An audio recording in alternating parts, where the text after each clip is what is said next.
If this stretch of tortuous mountain trails could be replaced by a modern highway, where now only pack trains could pick their plodding way, China would have a practical supply route to Burma and the sea. Several internationally known firms of engineers were called in to do the job. They said the work might be completed in 6 or 7 years, if China could supply them with the most modern machinery. But China didn't have the modern machinery, nor did she have the 6 or 7 years. So she began building the road with her bare hands.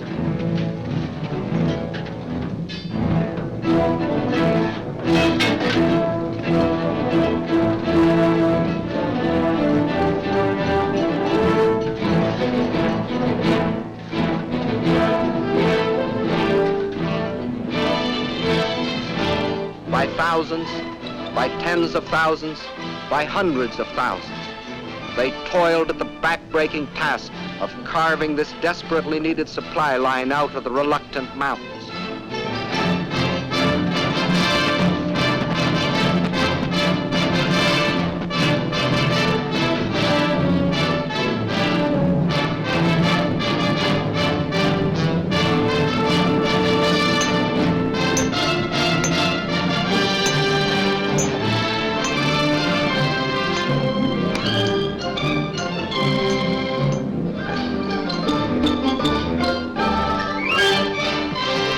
Out of their toil and their sweat, they created the Burma Road, not in 6 or 7 years, but in less than 12 months, a monument to the new spirit, to the new China.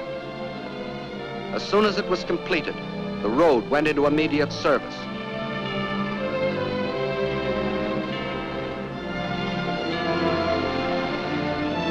By thousands, the trucks shuttled back and forth between its terminals,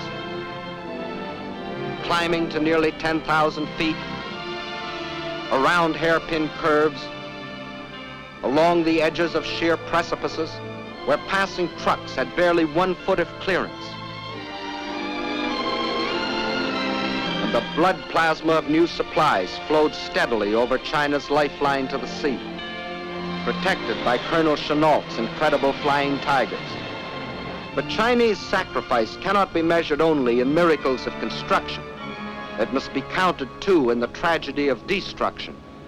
For while still the Burma Road was being built, the invading Jap armies had fanned out and straddled fully 2/3 of the railroad lines of the country. In the summer of 1938, they set out to capture the remaining 1/3, starting with the vital railroad junction at Chengchow.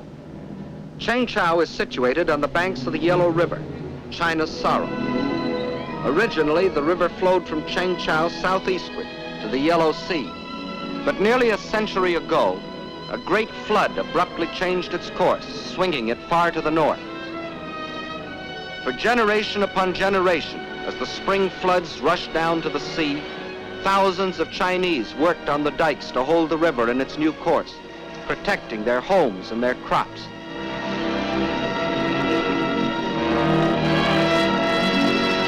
Now, as the Japs advanced on Chengchow, the Chinese blew up the southern dike of the Yellow River,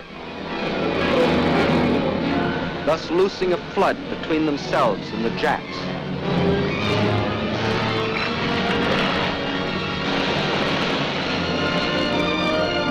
Once more, the river flowed in its old course, forming a barrier which to this day has prevented the Jap from entrenching himself in this area. Thus, once more, with no thought of the human sacrifice or the material cost, the Chinese traded space for time. And the Chinese had still other tricks to pull from their patched and faded sleeves. You will notice that this map of Jap conquests doesn't look like the military maps you have seen in the previous films. By all military standards, it should have looked like this, which is the way the Japs wanted it to look. But the Japanese were learning that the occupation of Chinese cities and control of Chinese rivers and railroads still was far from meaning the subjugation of China. For the Chinese had formed themselves into guerrilla bands, trained to harass the Jap forces. These guerrillas were mostly farmers, who had stayed behind on the land when the Great Migration to the West took place. Peaceful farmers one day, deadly fighters the next, they made an unpredictable and uncontrollable enemy.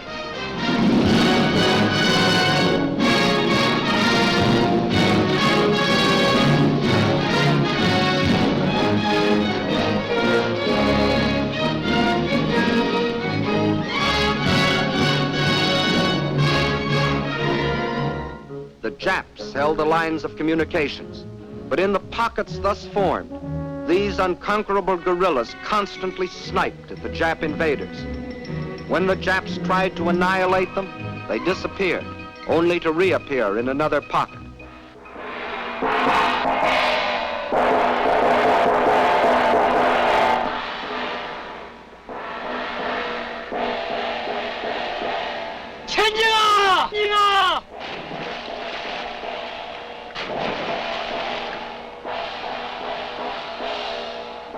Attacking with speed and surprise, they ambushed enemy patrols. And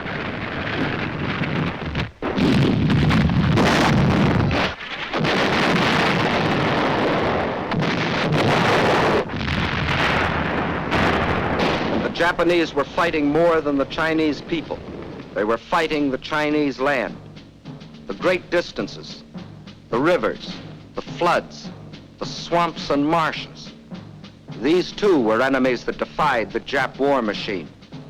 The giant back Japan intended to ride to world conquest was proving to be a bucking bronco. Phase 2 of the Tanaka plan had bogged down in what the Japs still referred to as the China incident.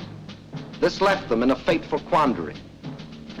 Phase 2 of the Tanaka plan was still incomplete, but Phase 3 and Phase 4 could no longer be delayed. In Russia, the overwhelming German offensive was taxing Russia's military capacity to the limit, removing any Japanese fear of Russian interference. Britain, after the sledgehammer blows of Dunkirk and the Battle of Britain, was left groggy and militarily almost exhausted. Her navy scattered across the seas, guarding her lifeline of supplies. But here in America, we were finally awakening to our danger and taking steps to protect ourselves. We had appropriated funds for the construction of a two-ocean navy, and our army was rapidly expanding. If the ultimate objectives of the Tanaka plan were to be achieved, now was the moment to strike. Now, when Russia was otherwise occupied. Now, before Britain could recuperate. Now, before we could gather too much strength. So the Japs made a fateful decision. They would embark on Phase 3 and Phase 4, the conquest of the Indies and the United States, without waiting to complete Phase 2, the conquest of China. Thus, to paralyze American power in the Pacific, without warning, as they have always struck, they struck again.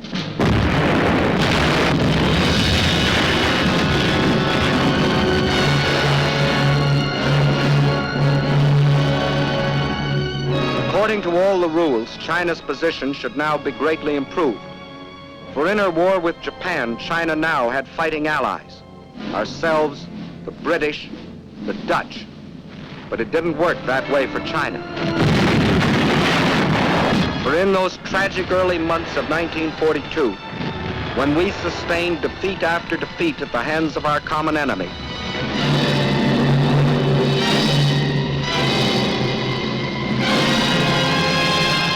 China endured the worst setback of all. Out of our defeats, China lost the Burma Road.